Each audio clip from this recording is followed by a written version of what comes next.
right. Well, let's start for real now. Okay. So you caught me off guard. 2, 1. Welcome to another episode of the Lug Nuts Podcast. Don't do it like that, man. Come on. That sounds corny. Welcome. That sounds even worse. How about we just start the show? Let's just start the show. Okay. First off, a little shout out to James. Who's James? I'm not going to say his last name because we want anonymity here. James is a listener. Good. And he listens to every episode. He actually sent me a text on one of the episodes where we had like police sounds, and he really agreed with me because he was listening. He was jogging, and those sounds went off like on a song, and he thought he was going to get hit by a car. Yeah, that sucks. So anyway, yeah, James always listens, always shoots me a text. And one of the things that he really likes that we cover is he likes that we cover cars for commoners. Yeah, well, I like that. I appreciate that, James. Yeah. I don't know, I'm more interested. You're focused on realistic. I'm more interested in the things in my life that I could like actually attain. Yes. I mean, Ferraris are cool. Don't get me wrong. Bugattis are awesome. And when I was 13, I like the Lambo Countach poster was up on the bulletin board. Yes. For sure. But will you own a Lambo? Yeah, never. So, thank you, James, for the kind comments and the feedback. And speaking of that, yeah. If you have a topic and you're a listener, like, don't hesitate. Shoot us an email at lugnutspodcast@gmail.com. Right. You can reach out to us, of course, on Twitter as well. We're at Lugnuts Podcast. And as well, you want to DM us on Instagram. On the gram, we're at Lugnuts Podcast. Are we on any other social media? Nothing. The Facebooks. We're on the Facebooks. Yep. Yes. All right. So, yes. Subscribe. Hit us with a rating. Housekeeping out of the way. Let's jump into the show tonight. All right. So, I mentioned this to you. I was watching the 500. Okay. The Indianapolis 500. The Indianapolis 500. The greatest. What is the greatest spectacle in autosport? Yes, that's what they say. Now I get that like Formula One people are like, poo poo.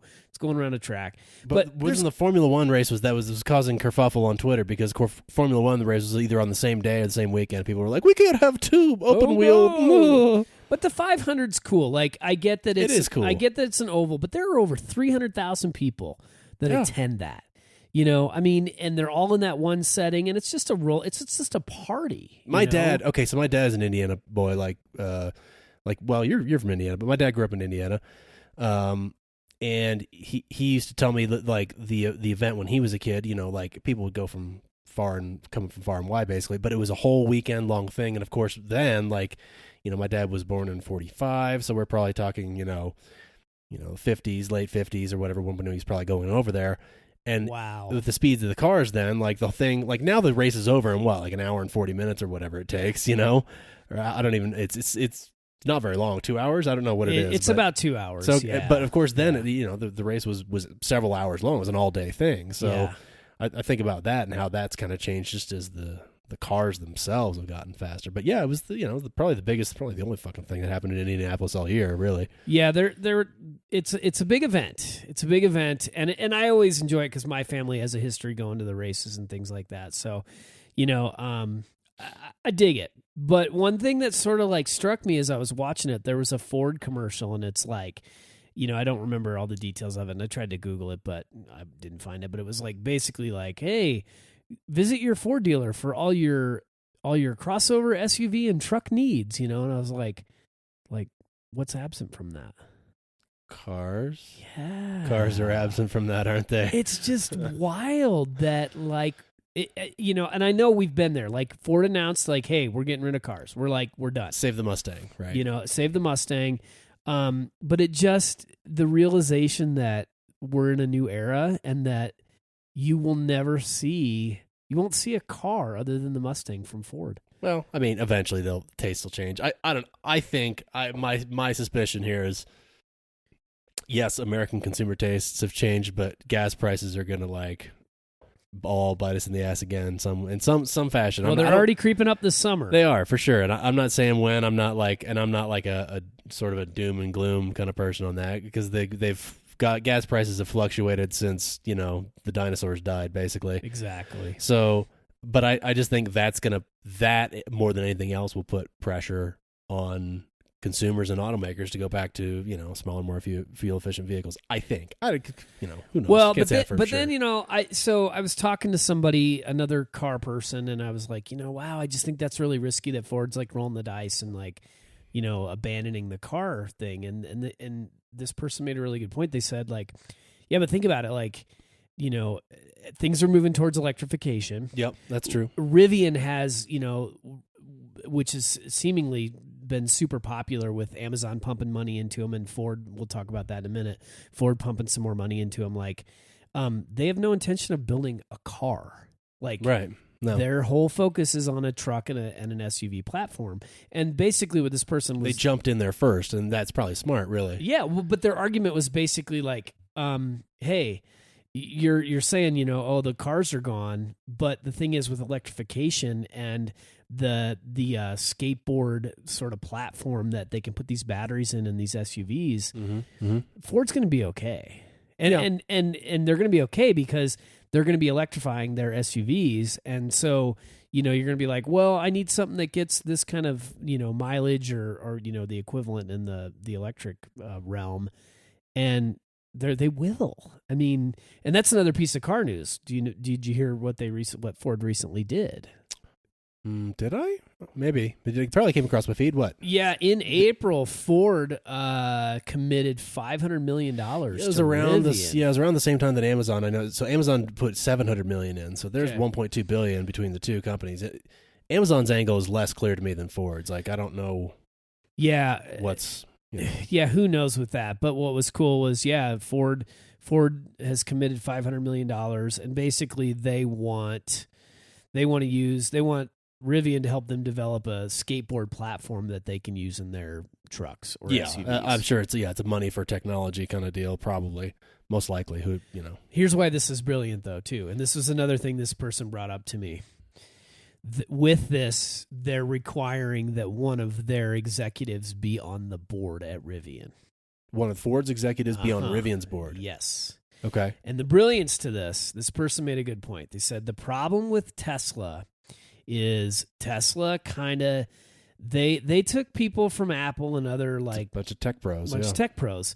If they wanted to have more success with some of the issues they've had with assembly and things like that, they should have stolen more people from GM, Toyota. Ford. Yeah. And I think like the fact that, Rivian's going to have somebody who has that experience, this is bomber. This is a really smart move. This is tangential to that. I don't want to get us too far off our topic here, but I did read a thing today. So there's a guy that apparently he's a NYU finance professor guy. He apparently called before it happened. He predicted that Amazon would acquire Whole Foods, right? So he's got some cred sort of for like having made calls like this before and been right. He's calling now. He's saying that Tesla is going to drop by half again from where it has already dropped, and he believes that it will be acquired sometime next year. Now, It's interesting speculation about who will acquire it, because even at a valuation of I think they put the valuation somewhere around $30 billion. They said that's big time money that the car companies probably, that's putting it all on the table for an automotive company. Yeah. But there are companies that do have a lot of money like that, and those companies are called Apple and Google. But do they want to get into they want to get, cars are a low margin game. It's a whole different thing. But there was that rumor floating around too recently that Apple apparently in the past had bid for Tesla some years ago. They had apparently made a bid and Elon rejected it. Maybe Apple and Google. I can't remember where I read that, but that was the thing that was floating around the news too recently. Anyway, I'm just saying that I've heard people say, and I think they're probably not wrong, that one of the best things that might be able to happen to Tesla would be for them to be acquired by a real automaker. Yeah. They've successfully disrupted the market. If you did nothing it. else. You did it. So you did it. Yeah, thumbs really. up. Like you change things. Yeah. If Porsche is using your car alongside, they're benchmarking that. They're benchmarking the Model S for their Taycan. Like, yeah. Kudos, man! Like you did it, So, but and starting a car. If starting a car company were like easy, then we DeLorean would still be around, Tucker would still be around, Yep. Yeah, it's De Tomaso. yeah. Like There's how many out there so many that tried and failed. So yeah, so I think it'll be interesting to see what comes out of that relationship between Rivian and Ford. You know, I'm seeing like maybe a fully electric F-150. Oh, I think that's eventually the writing's on the wall there. Yeah, You know, I think so. So, again, good luck to Rivian. We're big fans. Yeah, I can't wait to see. I can't wait to see it in person. I follow them on Instagram, and I highly recommend anybody who is halfway interested. You know, they're doing these little stops at different places around the U.S. They've got that camp kitchen thing that fits in the. Well, I saw somebody called it on Twitter the monk, the middle trunk thing. The monk, that middle like storage pass through. There's like a kitchen thing that they bespoke custom. Yeah, they were recently at the Overland Expo in Scottsdale. Scottsdale? No, wrong place. Flagstaff. Okay. Arizona. And they debuted that little custom kitchen thing they made for the monk, and it powers off the battery, and so it hardly uses any it's got an electric cook your stove. pancakes and your eggs. Get out of town. Take my money, man. Come on. I just think that they've got this dialed, and I cannot wait to see one of those in the wild. Yeah, I cannot wait. So that's exciting. That's an exciting car for sure. That is an exciting car. Well, speaking of, I'm going to jump to a different part in the show notes here. Okay, I'm going to do a spotted in the wild. Oh yeah. We both spotted this. We both spotted it. I thought I was going to surprise you. You thought you were going to surprise me. I was so excited to tell you about this. Yeah. Well, unwrap the present. What was it? So I am 99% sure that we both saw the Corvette C8 in camouflage today. Yes. Driving past our workplace. Yes. I saw a car that was parked outside of this hotel. Now, this is Park City. This is elevation about 6,800 feet. So my guesstimate is that they're doing some testing. Maybe some altitude. Some altitude testing, you know. Temperature right now is, it's in the 40s, 50s, that kind of thing. But I saw this car, and it was peculiar because it was in a parking lot of a decent motel in Park City. I mean, there's not really any dirtbag motels in Park City anyway. But anyway, and it had like a cover over it. And just by the form of it, I was like, that doesn't look like anything I've... I couldn't recognize it from the wheels or anything else. So you saw the cover, you didn't see the camouflage. I didn't see it, but then when I was driving home on 248, I saw a camouflage car followed by a C7. Yeah, that's what I saw. You saw the same. I saw the same thing. I saw the black and white, the camo, and it looked like all the other camo shots that I've seen in press. Basically, like that. You know what? I was I don't want to promise this, but like. I was driving my car when I passed it, and I have a dash cam, so I want to maybe see if I can pull off a dash cam. Yeah, that might just blow us up right there. Yeah, probably not. But anyway, yeah, there was a Corvette, yeah, like a maroon, just regular. I thought it was a C6 maybe, but it was another Corvette following it. Yeah, and then there was that thing, and I freaked out, and the other guys in my car were like, "What?" And I was because they didn't understand. But I don't know why I'm so excited about this because it's in a mid-engine American car. Like I think I think it's going to be cool. I mean, it's going to change the dynamics. I think it's going to make it drive way better. I think it's going to dominate the race circuit too. It might, like I mean, I'm sure. What do you think that thing does around like, some of those test tracks and stuff? I have no idea, but I do know that, they've gotten the most out of the C7 as far as its trackability, and that thing's amazing, But now they've inherently been working with physics against them. And now they're going to have physics on their side. Now you're putting the engine behind you where it belongs, Yeah, I cannot. So you have another spotted in the wild too here listed. Yeah, and this one's not quite as exciting, and you're sort of like meh on this one, but I spotted the new Chevy Blazer. Okay. And I never in my life would be like, wow, that's good looking, because I grew up in the era of Chevy Blazers being the really boxy ones, and then they went to that really curvaceous, like kind of gross design. But nevertheless, they all sounded like vacuum cleaners when they would take off. Like they just had this, whoa. Really? Like, you don't remember that? No, I don't. Oh, I never rode one. I had a buddy who had one. and they were just terrible. They were just they there probably was weren't the greatest Ford cars. Explorer that did really well, and then I think Chevy came out with the Blazer. Yeah, I mean, my in girlfriend this in college had an Explorer that was like, and that was when Explorers were cool. That was right before the Firestone tire explosion thing, though. well, and let me just be clear too. This was like Chevy Blazer, like '90s Chevy Blazer, not the cool old ones. From not the cool old boxy ones, not the boxy like '80s ones, not right? Yeah. Those are badass. I'm talking like the ones from the '90s where they sort of like when Ford took the Bronco and made the Bronco 2, Yeah, right, which right, is like, ugh, right.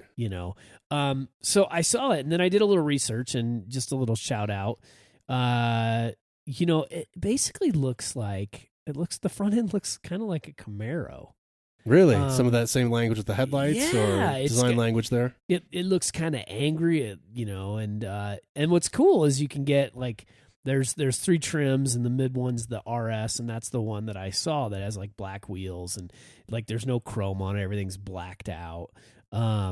And it comes with a decent engine, like it's 3.6 V6.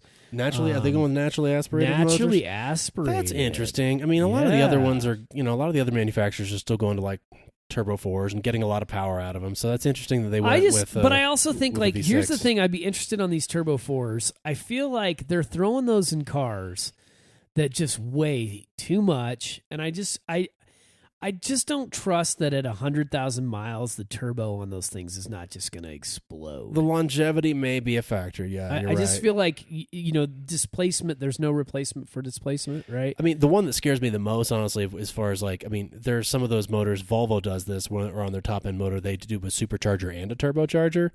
And like, holy hell, would you really want to own that thing more than about 50,000 miles, like with that much forced induction all the time? No. I wouldn't either. But that segues into your sort of recent obsession, which could be a spotted in the wild. What's that? The BMW. Yeah, well, yeah. I don't know. I change which car, I kind of dream about whatever my next car is going to be. That's probably a lot of car people do, and it changes weekly for me. This week it was a BMW 428 Grand Coupe. Yeah. Oh, you said coupe. I did say coupe. I don't know why I say that. It's probably a dumb way to say it. I don't know. It sounds more elegant. It does sound more elegant. I'm a very elegant person. It's like the Grey Poupon commercials. Pretty when much. we were kids, Yeah, Grand Coupe. I'm going to stick with it. No, I have to say, and that car, the 428, has the 2-liter 4-cylinder. Yep, it's got that 2-liter 4-cylinder. Man, you drive that, and you would never know that's a 4-cylinder. Yeah, I mean, and then, what's interesting is that, like, the inline 6, the turbo inline 6, which is on the 435 or the 440, depending on which year you're looking at, those only, you get a substantial horsepower bump, but only lose about 2 mpgs on the highway. Yeah. So it goes from about 32 on the 428 to 30. So it's a bigger insurance jump. I got the quotes because I was that curious. But anyway, but I think this is the good opportunity to talk about too, that you look for cars like that, and where's the only place that you would risk buying one of those? Well, I mean, I don't have buy new BMW money, really, frankly. So if I was looking for one of those in my price range, I would look for it from CarMax, and partially because they offer an extended warranty that I hear good things about. Doug DeMuro famously bought a Land Rover or a Range Rover. So he famously bought a Range Rover or a Land Rover from them and bought the extended warranty, and calculated the amount of repairs that he got in the extended warranty vastly exceeded the total amount that he paid for the entire car.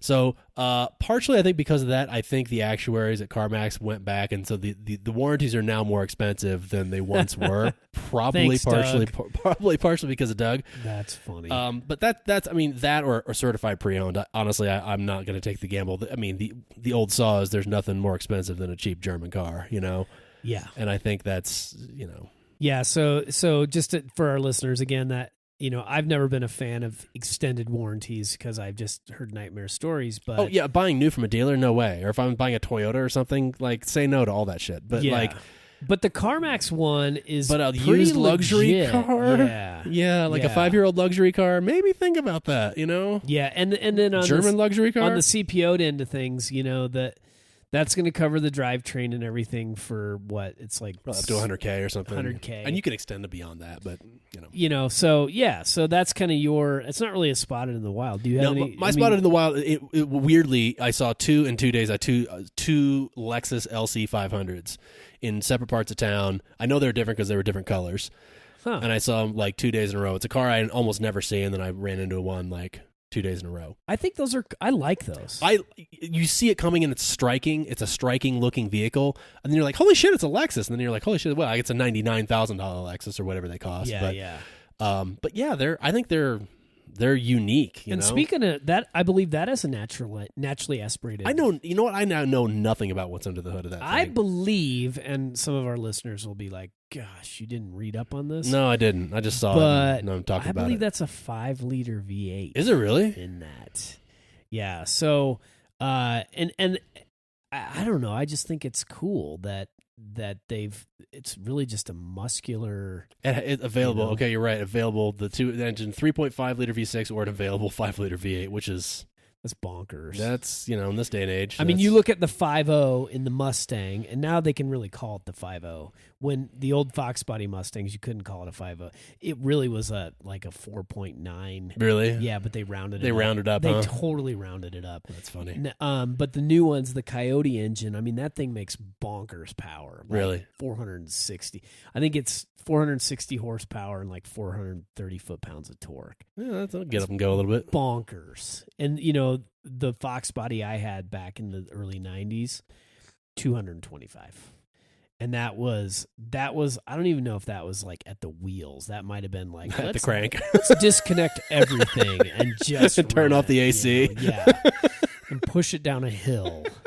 Yeah. So it's interesting how they rate those kinds of things now. So yeah, when people talk about the olden days, like, oh yeah, I had a blah blah blah, 66 blah blah blah that put out 300 horsepower. It's like that's not the same as a car today that puts out 300 horsepower. It's not.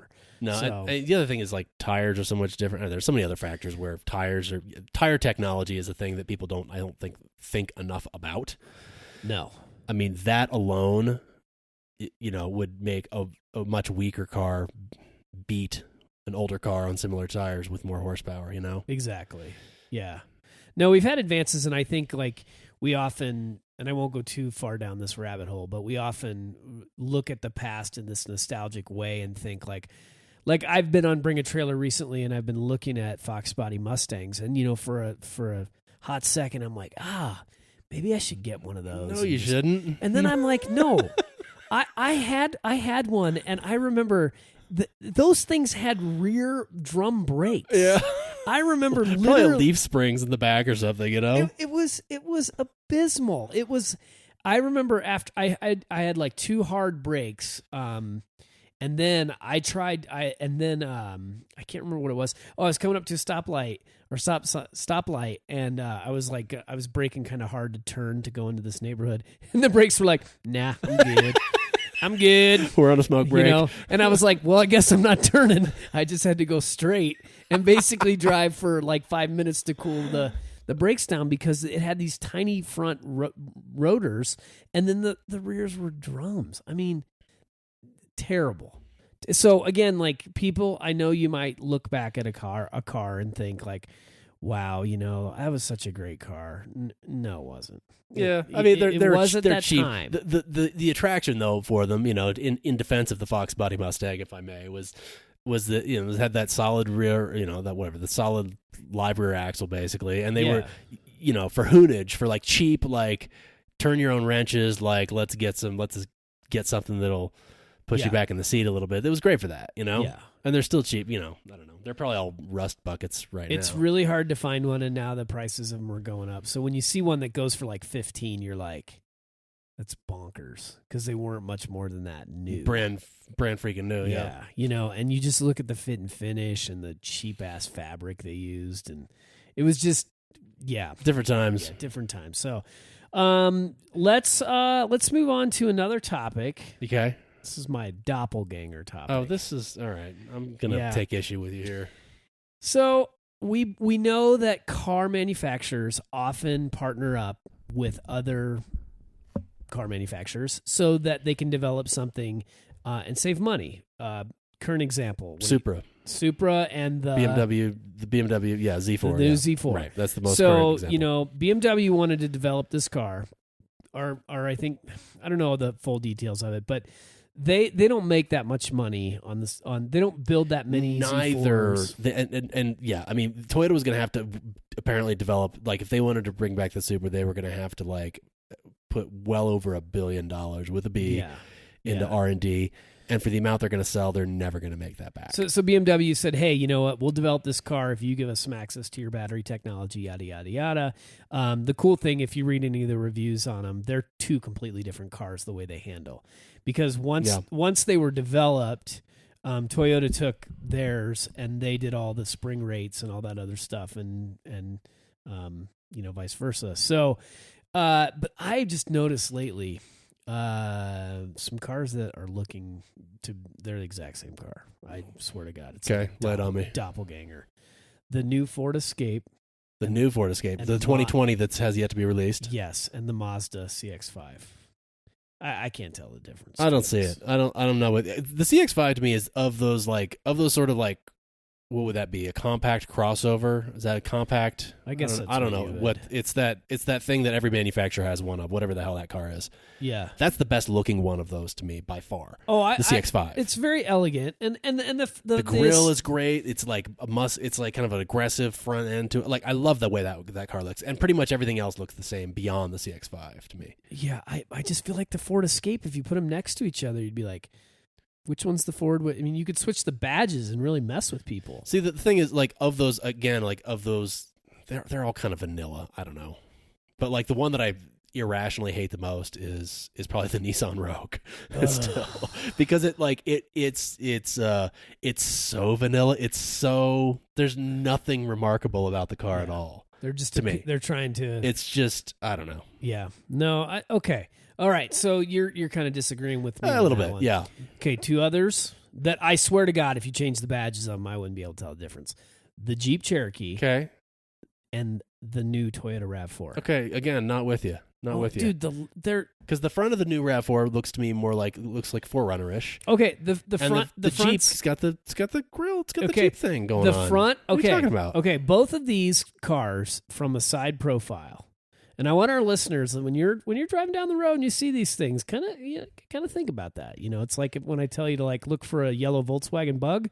Now you're going to see more yellow Volkswagen Bugs. Okay. Even though they ceased production on that, which was an early episode. But anyway, those two look the same to me from the side. I swear, it's like somebody from Toyota went and like stole the blueprints from the guy at Jeep, because the Cherokee came out first. Yeah, I mean, part of the reason though, like from what the very little that I know about this, is that car shapes now in large part are determined by safety regulations.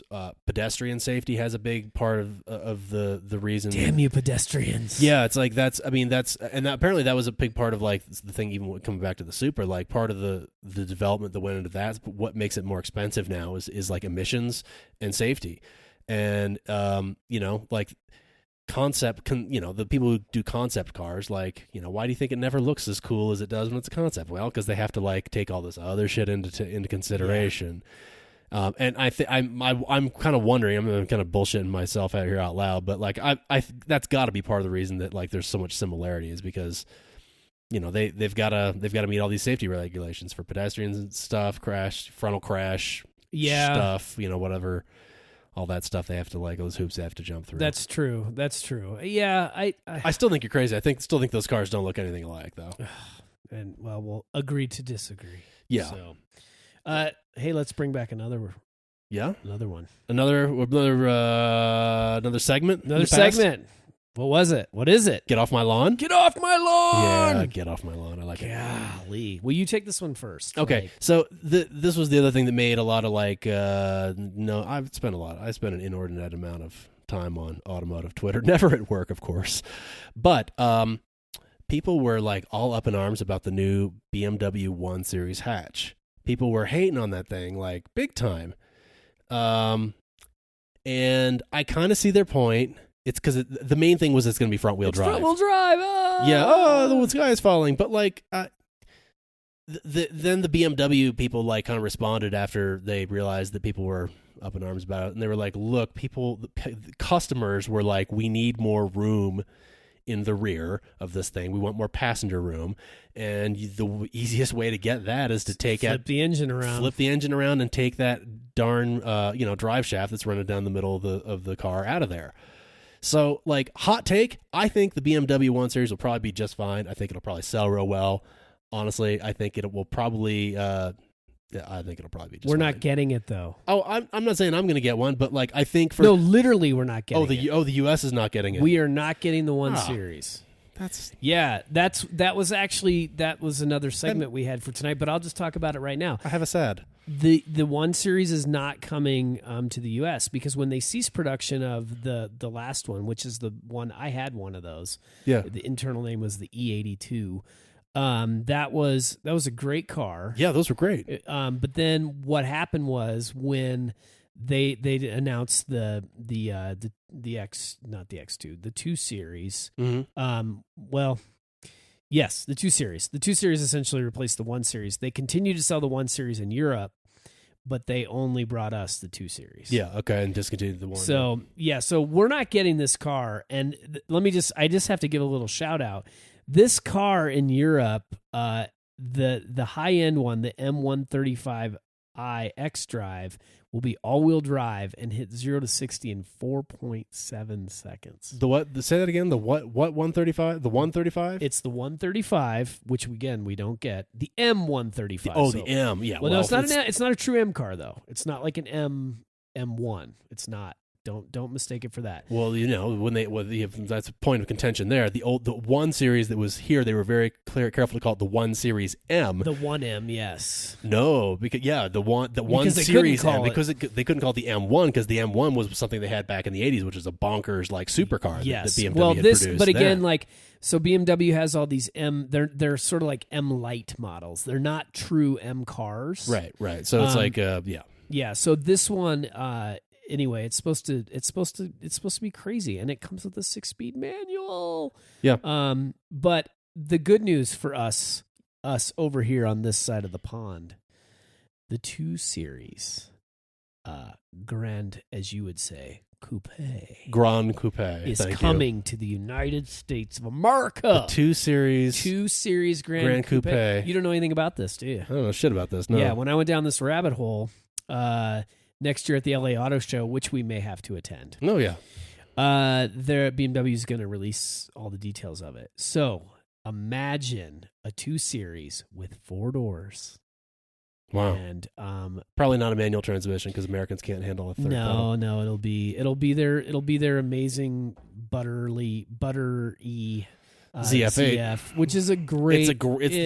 Of the automatic transmissions, is probably the best one in the world. Yes, but we are getting that. So, interestingly, not even made by BMW, that transmission.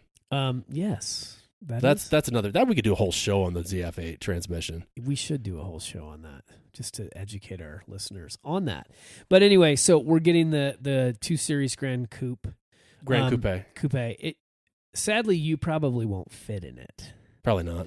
It's more of a car for like people my size. I'm a tall guy. For those of you who haven't ever seen me, I think you'd probably be okay in the 4 Series. Yeah. But I think the 2 Series is more for us pequeño, podcasters. So, anyway, yes, that's funny. You're ranting about. I mean, people it's were not really rant. You're talking about people ranting. People were up in arms about it, and I was like, you know what, this thing will probably be good. Like the GTI is like one of the best cars, perennially they're like, this is a great daily driver, and that's front wheel drive. You know, the new Civic Type R. You can't even tell anymore. That car is like universally loved by everybody that drives it, and the limited slip differential probably helps, but still, like people love that car, and it's front wheel drive. So and the way this thing looks, it's really a good looking car too. So that one's going to do well, but we're looking forward to the 2 Series Coupe. I will say I didn't really care for the way actually the 1 Series hatch looked, if I'm honest.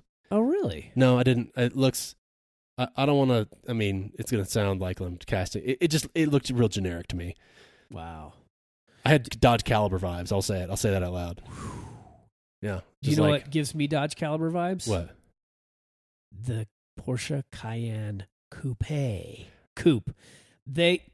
Have you seen this? they're taking I've a seen it. perfectly good SUV and just chopping some and doors off. chopping the roof. So think BMW X4. So kind of like a fastback kind of vibe. Yes. To it. Yeah. I like that look. It takes away like your functional space. It's like why do that to me? But I don't. You grinds your gears. Yes, it just torques my bolt. There we go. Yeah, I like that one. Yeah, I don't like that one. Oddly enough, on the flip side, that I recently saw on a dealer's lot when I was cruising by, the Panamera. I love that car. Oh, the hatch. Oh my, it's gorgeous. That car is just amazing. like a big wagon. That car is that car is amazing. So, you want to speak of amazing? Another one, and this is another one that we mentioned that we're not getting. Have you seen the new Focus ST? Yeah, the Have wagon. you seen the wagon? The wagon that's going to be in Europe only and not here. I'm like, why, Ford? Why? I think this is something that was left on the cutting room floor, but the Audi, if this may, bring some solace to your heart there, the Audi S6 Avant, I believe, is coming stateside there. Yes. So that's going to be like it's the S6 version, but the Avant means the wagon version of the S6. Wow. Which will be probably kind of an amazing car. Like, I'm a fan of just like all-wheel drive fast wagons. Like, I mean, the one that also gets all the news that car people kind of know about and no one else seems to, is that Mercedes E63 AMG wagon. Yeah. Thing's got like 560 horsepower. That is totally bonkers. It's like, it's so totally ridiculous. Bonkers. Well, the one thing that does give me hope, and we'll kind of round out the show with this one. The Ford Mustang, we talked about this briefly on another show, the EcoBoost high performance package. So I never thought I would say buy a Mustang with a 4-cylinder, but this comes with the Focus RS engine. It's a little detuned. Okay. Detuned. Does it have all its attending head gasket issues? I'm hoping they fix that. But listen, I mean, this thing with this performance package is $32,760. That's a bargain. That is a bargain, people. That is a steal. That is $4,000 less than the base Mustang GT. So if you can do without the V8 and you want a car that's going to be like just a track dominator, you know what you can do? You can go over to AutoZone, get you a V, stick it on the back, and then get you an 8 and stick it right next to that V. And then you know what? Ain't nobody gonna know the difference. Exactly. Man. So, well, I think we covered a bunch of topics tonight. We covered a lot of topics. We've got some good stuff coming up. So stick with us, folks, as we head into the summer months. Thanks for listening.